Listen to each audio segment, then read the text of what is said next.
क्या ATM machine गोली को रोक सकती है? मैं इस एटीएम मशीन पर 50 कैलिबर की और भी बड़ी बड़ी गोलियां दागने जा रहा हूं और देखूंगा कि यह क्या रोक पाती है। सबसे पहले 22। हमारी 22 गोली हमारे एटीएम के ठीक यहाँ से अंदर आए। पहली लेयर से होकर आई और फिर यहाँ वॉल्ट के दरवाजे से टकराकर वापस चली गई। इसके बाद 380। ठीक है, 380 गोली यहाँ सामने से आए, दूसरी तरफ से आई और फिर यहाँ वॉल्ट के दरवाजे से टकराकर वापस चली गई। इसके बाद 9 मिल।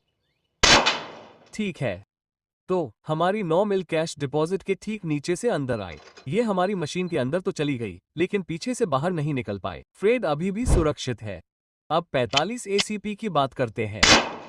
हमारी 45 एसीपी सामने से यहाँ आए, हमारे वॉल्ट के दरवाजे से टकराकर वापस चली गई और फिर गोली यहाँ आकर लगी। अब हम अपनी रिवॉल्वर से 44 मैग्नम पर गोली चलाते हैं। 44 मैग्नम हमारे बाहरी पैनल पर लगा और हमारी गोली इस बाहरी पैनल को चीरती हुई हमारी तिजोरी से टकराकर उछल गई। एटीएम ने 44 मैग्नम को रोक दिया। डेजर्ट ईगल की तरफ बढ़ते हुए 50 ए पर फायरिंग की। बाज जैसी आवाज नहीं। ठीक है, फायरिंग।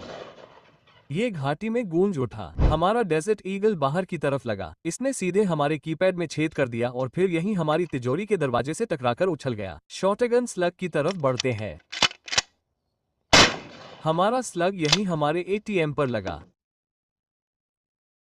इसने इस लॉक को खोल दिया और फिर यहीं हमारी तिजोरी से टकराकर उछल गया। तो ये सुरक्षा की पहली परत से होकर गुजरा, लेकिन एटीएम ने स्लग को रोक दिया। हमारे की तरफ बढ़ते हुए एक हरे रंग की टिप 5.56 पर फायरिंग की। हमारा हरा रंग की टिप 5.56 एटीएम के सामने से होकर निकल गया। ये पीछे की तरफ इन सभी उभारों को छोड़ गया, लेकिन ये पूरी तरह से नहीं घुसा। फ्रेड अभी भी सुरक्षित है। हमारे सोने के निशान की तरफ बढ़ते हैं। 308 के आसपास शूटिंग। ठीक है, हमारा निशान हमारी तिजोरी के सामने से यहाँ आया। ये पीछे तक तो गया, लेकिन पूरी तरह से अंदर नहीं गया। फ्रेड अभी भी अछूता है। 50 कैल की ओर बढ़ते हैं। शुभकामनाएं फ्रेड। फ्रेड ठीक है, हमारे 50 कैल ने यहाँ सामने से एक छेद किया और फिर यह एटीएम के पीछे से बाहर आया और फ्रेड के अंदर एक छेद कर दिया। क्या एटीएम मशीन